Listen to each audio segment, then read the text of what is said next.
Hi guys, Gareth here and welcome to this Vino Plunk production and welcome to my channel. To new and old subscribers alike, if you're new here, please hit the subscribe button. It's big, it's red, it's free and it does help out quite a bit. And if you like what I'm doing here, don't forget to hit the like button. Again, it does help, and please by all means leave some comments down below.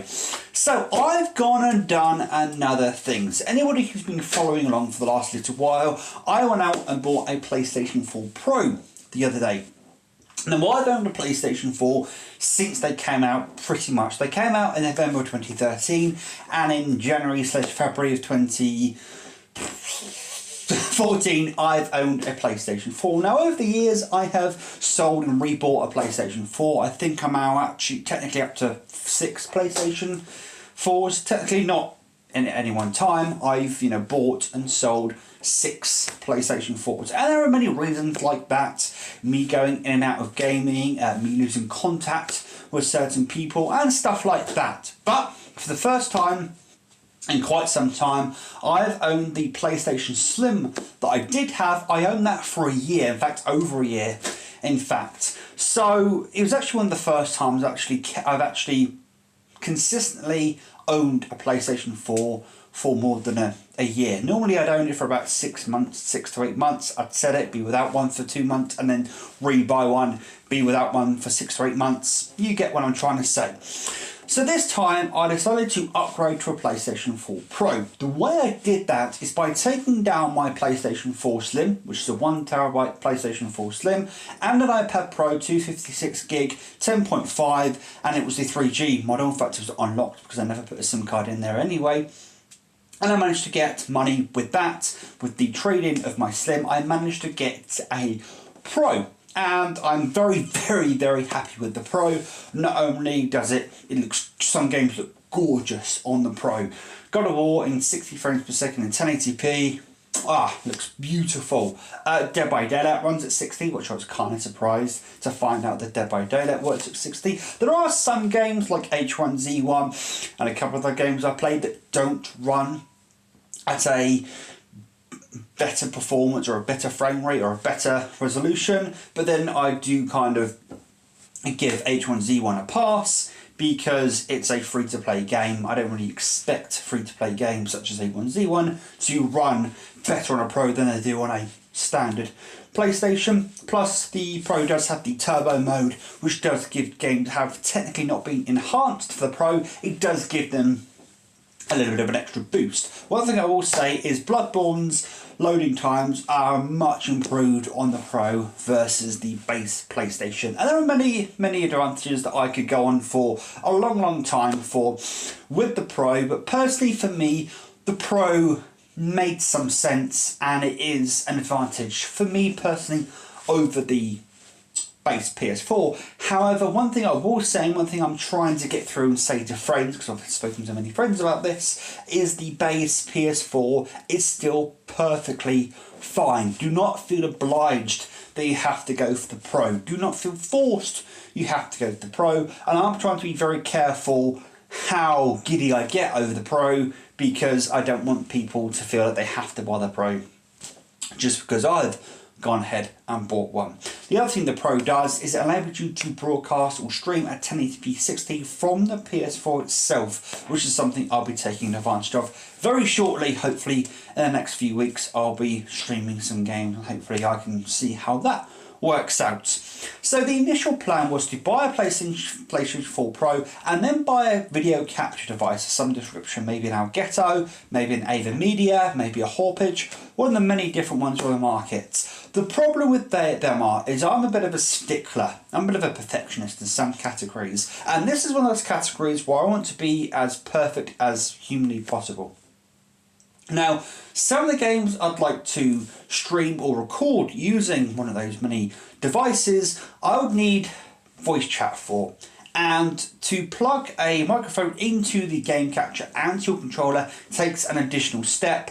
And there are many other things, many caveats and many issues that have arisen. So I decided not to go for the game capture device just yet, and I maybe will in the next couple of months. And I'm kind of glad I held off, because I've recently, as I said, I've done a thing, the whole, what I said in this video, I've recently done a thing that may have changed what capture device I end up buying in the long run. And we'll get on that momentarily. So I didn't buy a capture device. I was then, to be honest with you, the money that was then in my pocket, or technically in my bank, was then burning a hole.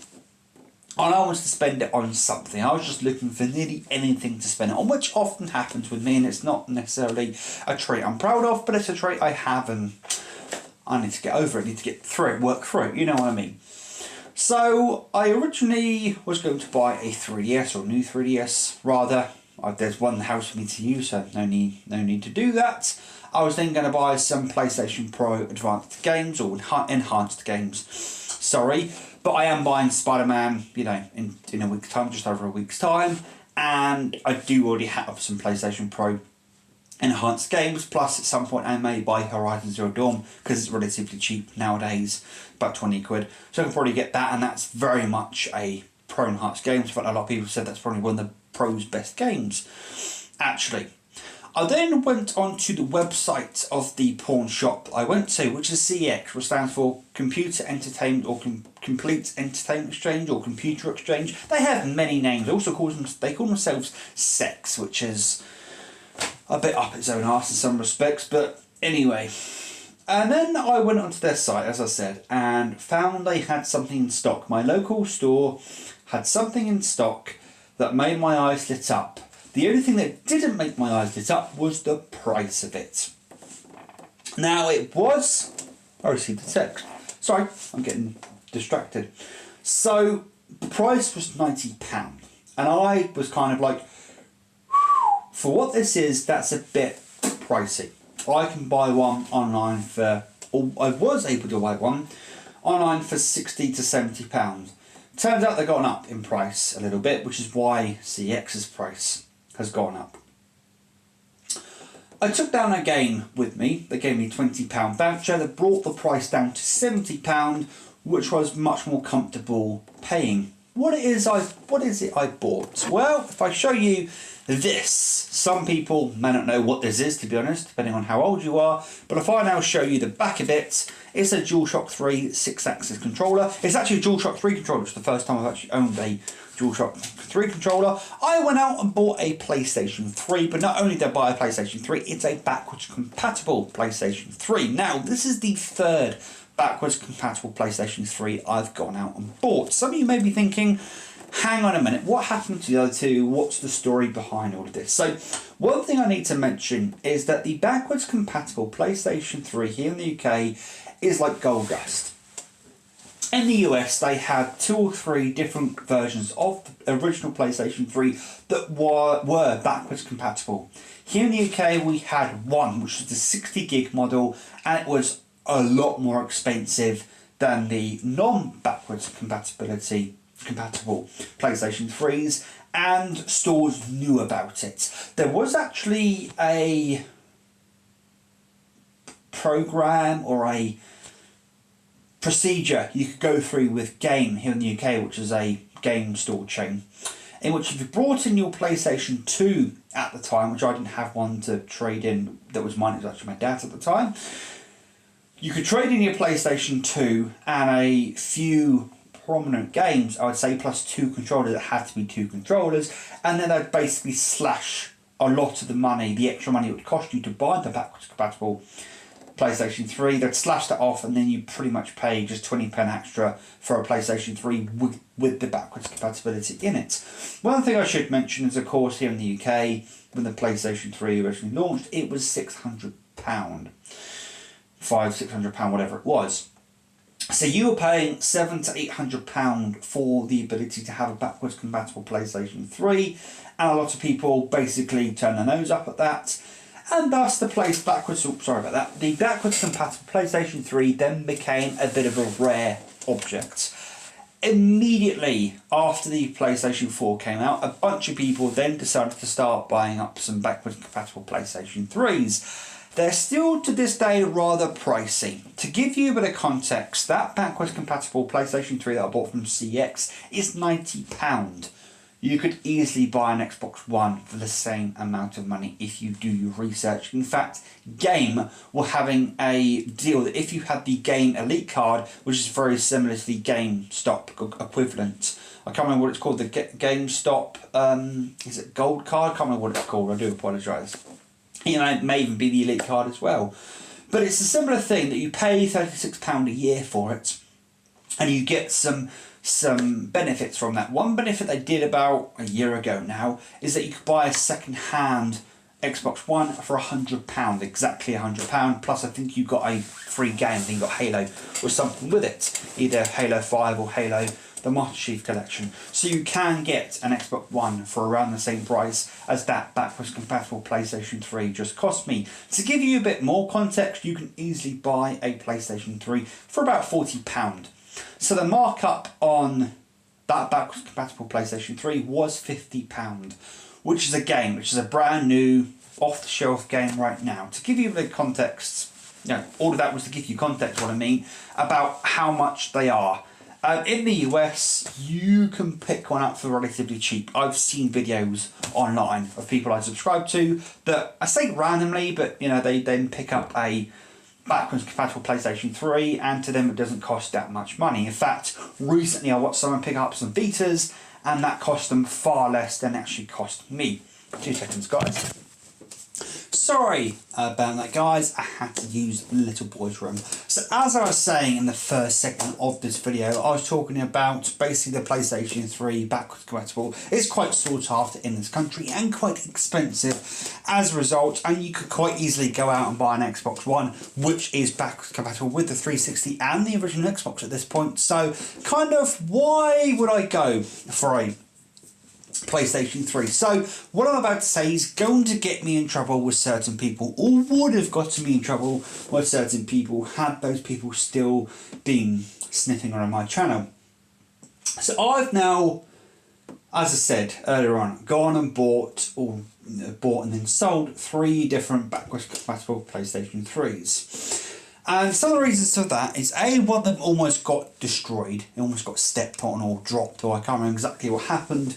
So I thought I'd cut my losses and just sell the thing because it wasn't being used at the time. And that's why it was going to get broken, so I might as well sell it. The other one I ended up selling was because of peer pressure. Now this may surprise you that yes, I am susceptible to peer pressure. Everybody is at some point in their lives. It just happens. Long story short, basically, there's a certain subset of people I would tell I had a backwards compatible PlayStation 3, and they'd be like, oh shit, wow, brilliant, I'm cool, And then they'd ask me, oh, what are you doing with your backwards compatible PlayStation 3? And I'd be like, yeah, I'm doing this, I'm doing that. And then as time went on,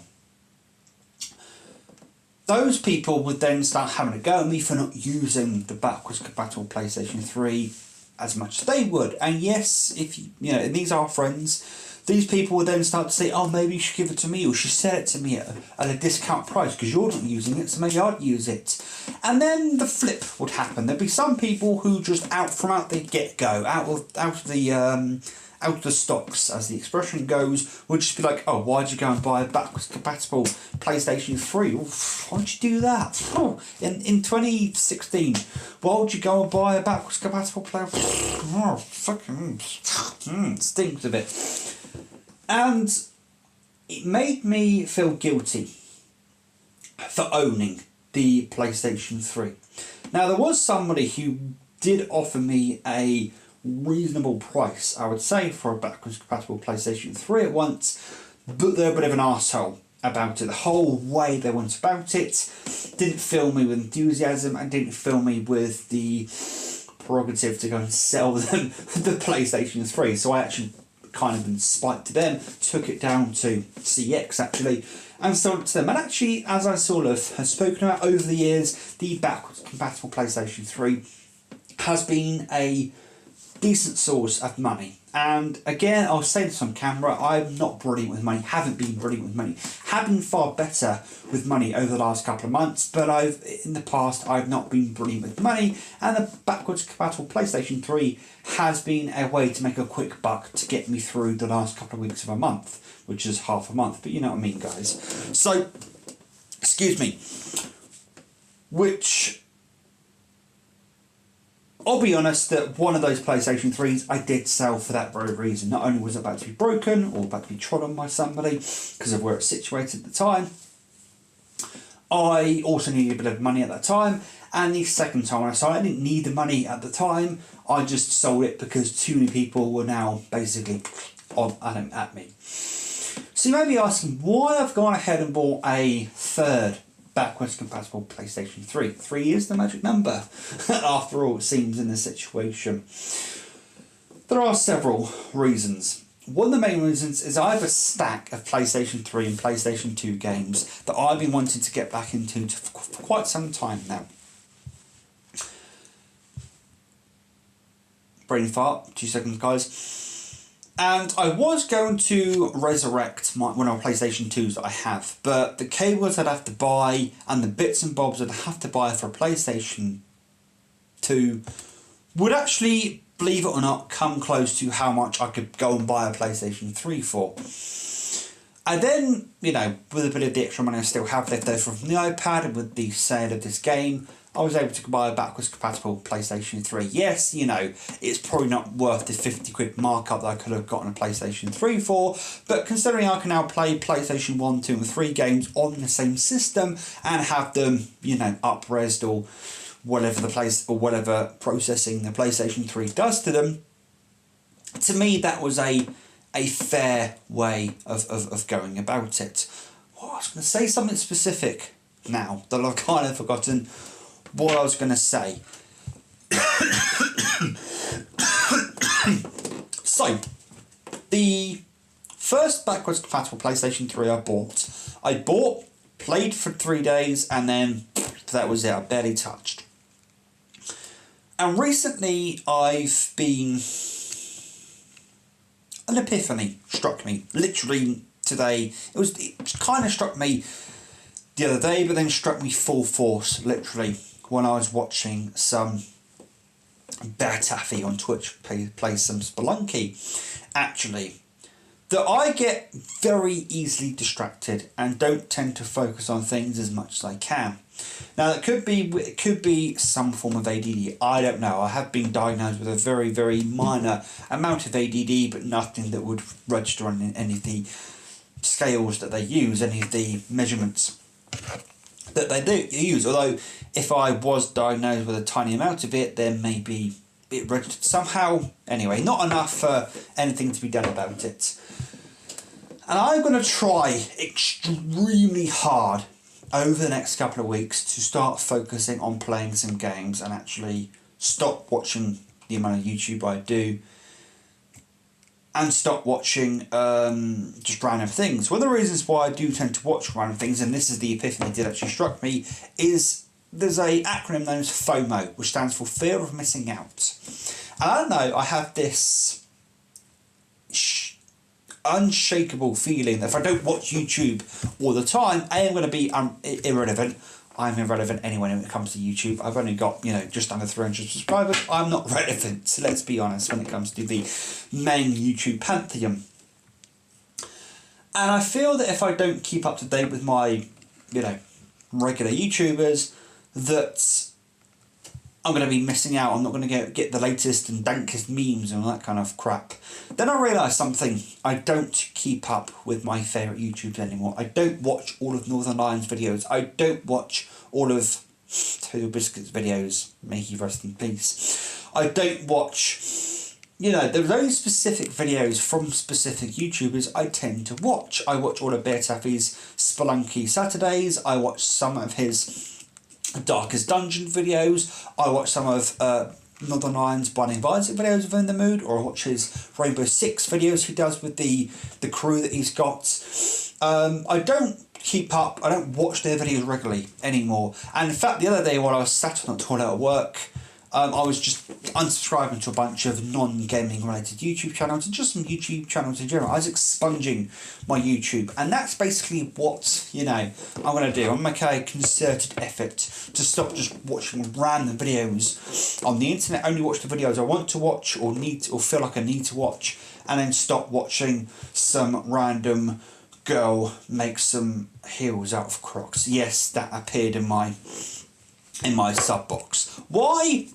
because I think she's gotten a bit of traction recently because one of her videos got 4.2 million views or something stupid like that, so she's suddenly appearing in a bunch of people's suggestion boxes, and that's a different video I'll do at some point. With the problem with YouTube currently is I'm watching a bunch of gaming reviews or a bunch of tech related videos. All of a sudden there's this girl who makes some Crocs into heels, and then I'm watching it because I get easily distracted and go down some YouTube rabbit holes. Anyway guys, if you could for me, hopefully you've enjoyed this video, if you could for me, like, dislike, leave a comment down below and hit the bell icon, make sure the quotations are around it and you receive a notification to your device of choice every time I upload a video. And as always guys, you are a very patient and supportive audience, and until next time, take care and as always enjoy the rest of your day. Ta-ra guys.